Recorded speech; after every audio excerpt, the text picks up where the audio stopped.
Hello, infidels.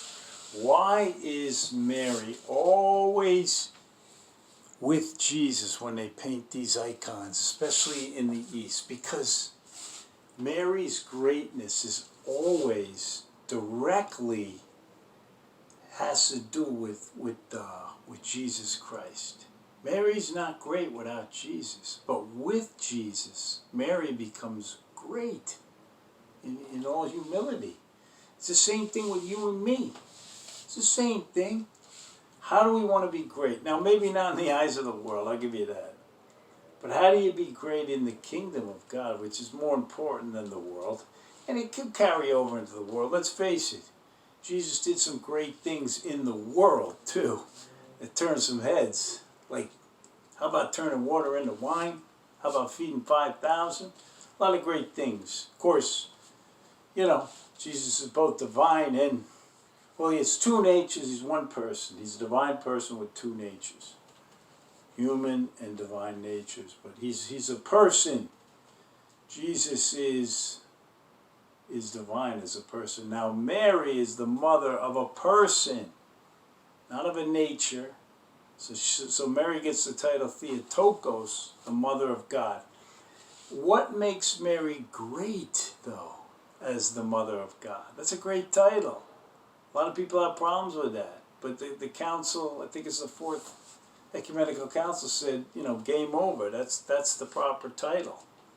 Theologically, because Jesus is a person, divine person with two natures.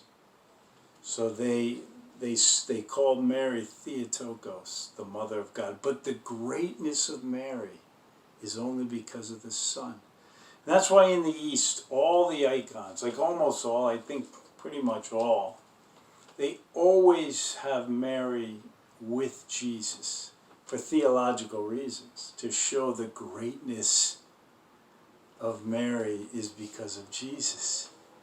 And Mary, of course, would be the first one to say that. You're not supposed to worship Mary. She's the last person in the world that would want to be worshipped because she's the humblest. If you're humble, the last thing you would want is to be worshipped. Remember Peter and John when they did that miracle? They were humble men. They said, no, not us, God. Well, Mary's even more humble than that. And the last thing she would want is worship. So this whole thing of you're worshiping Mary, it's an oxymoron. It doesn't make sense when you really break it down. But are there some abuses and misunderstanding?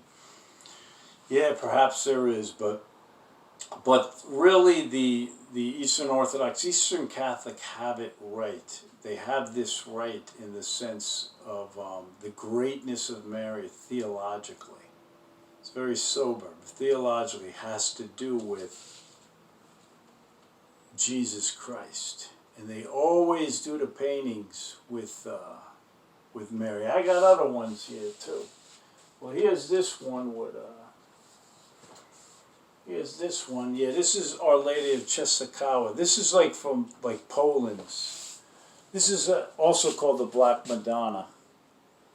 I don't know if that's from Ash or whatever, but whatever, you know, God's providence. The Black Madonna. But notice the child with Mary.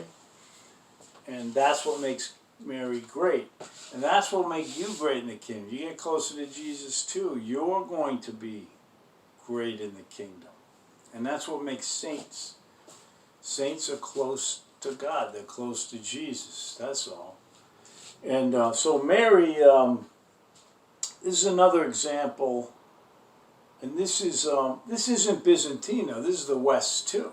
This is the West, you know, sharing the greatness of Mary is because of Jesus. So that's all. That's all this stuff is. The greatness of Mary because of Jesus. Remember that. Remember that. God bless.